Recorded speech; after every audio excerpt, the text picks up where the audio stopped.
महाभारत हुआ, है ना। महाभारत में एक एपिसोड है बहुत शानदार, जो बहुत कुछ सिखाने के लिए है, और आप साथ लेके जाइए जितने लोग ऊपर बैठे हैं, जितने लोग नीचे बैठे हैं। महाभारत में एक एपिसोड हुआ कि उसमें एक मार्मिक टच है। हालांकि तो युद्ध हुआ तो दोनों तरफ से लोग मरे। 18 अक्षौणी सेना थी। 18 अक्षौणी। 18 अक्षौणी का मतलब, अब डिटेल में समझाने का मत बोलना कि एक अक्षौणी में कितने रथ होते हैं, कितने हाथी होते हैं, कितने घुड़सवार होते हैं, अब मत समझिए, मोटा मोटा समझिए। 18 अक्षौणी। 18 में 11 कौरवों के पास थी, 7 पांडवों के पास थी। मतलब पांडवों की सेना 7 अक्षौणी थी और कौरवों की सेना 11 थी। उनकी फालतू थी, कोई दिक्कत नहीं। बहुत लोग मरे, करीब करीब 1 करोड़ लोग मरे महाभारत के युद्ध। 1 करोड़ लोग उस जमाने के, पॉपुलेशन तब भी थी। हमको रोते रहते हैं 100 करोड़ हो गए, तब भी साला 1 करोड़। उसमें एक मार्मिक एपिसोड है। मार्मिक एपिसोड यह है कि अभिमन्यु वध उसका सबसे मार्मिक एपिसोड है कि अभिमन्यु को घेर के मारा गया। वो युवराज, एक युवक लड़का जो धनुर्धर था अपने पिता अर्जुन की तरह, उसको घेर के मारा गया उस प्रबल, और सबने मिल के मारा। और उसके अंदर कौरव पे सब बड़े से बड़े लोग थे। सब बड़े से बड़े लोगों ने अभिमन्यु को घेर के मारा। आपने ये जानकारी सुनी होगी, देखी होगी, कही होगी, कहीं ना कहीं पढ़ी भी होगी। लेकिन उस पर्टिकुलर एपिसोड में जो विलेन बना उसका नाम था जयद्रथ। उसने अभिमन्यु वध तो नहीं किया, लेकिन मरे हुए अभिमन्यु को लातों से मारा। जयद्रथ ने मरे हुए अभिमन्यु पे लात मारी। वध में शामिल नहीं था, लेकिन उसने मरे हुए अभिमन्यु को लात मारी।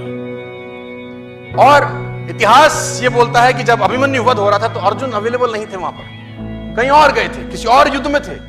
लंबी कहानी, उस पर नहीं जाता, लेकिन जो story of moral of the story है वो समझाना चाहता। जब अर्जुन लौट के आए भगवान कृष्ण के साथ, तो उसको पता चला कि मेरे बेटे अभिमन्यु का वध हो गया। लेकिन उसको दुख इस बात का नहीं था कि मेरे बेटे का वध हुआ। बोला तो रण क्षेत्र में योद्धा तो वीर गति को प्राप्त होते ही हैं, लेकिन उसको दुख ये हुआ कि मरे हुए को जयद्रथ ने लातों से मारा। उसने अंजलि में पानी लिया और ओथ ली। शाम को पहुंचा था कि अगले दिन सूर्यास्त से पहले अगर जयद्रथ का वध नहीं कर दूंगा तो अपने आप को जला डालूंगा,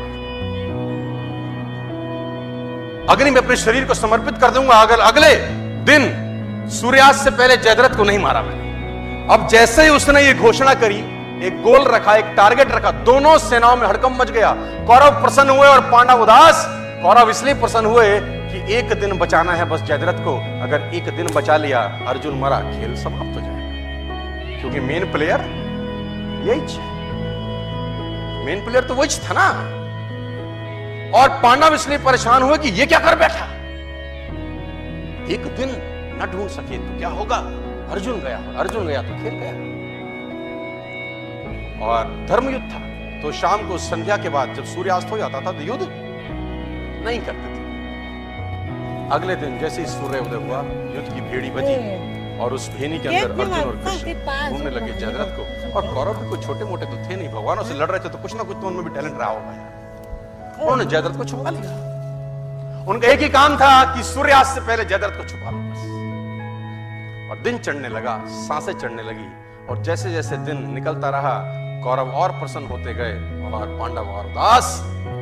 दोपहर निकल गई, युद्ध एक तरफ चल रहा था और अर्जुन और कृष्ण का रथ एक तरफ दौड़ रहा था जयद्रथ को ढूंढते ढूंढते ढूंढते ढूंढते। और आखिरकार वो समय आया जब सूर्यास्त होने को ही था और जयद्रथ अर्जुन को नहीं मिला। सब थक हार के बैठ गए।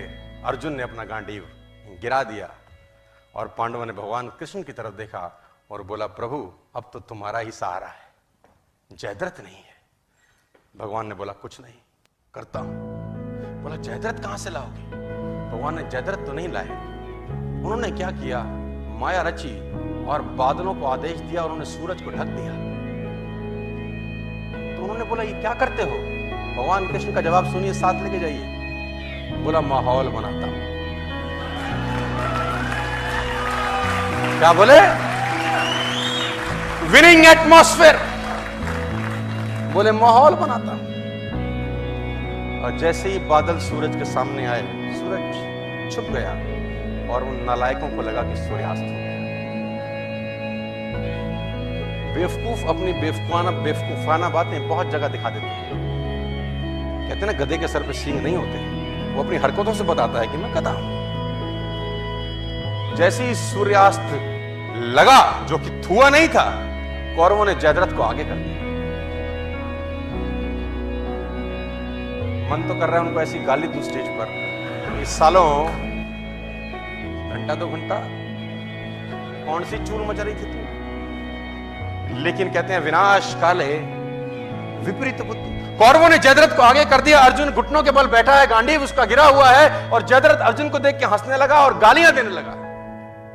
कौरव हंसने लगे और अर्जुन को गालियां देने लगे कि तैयारी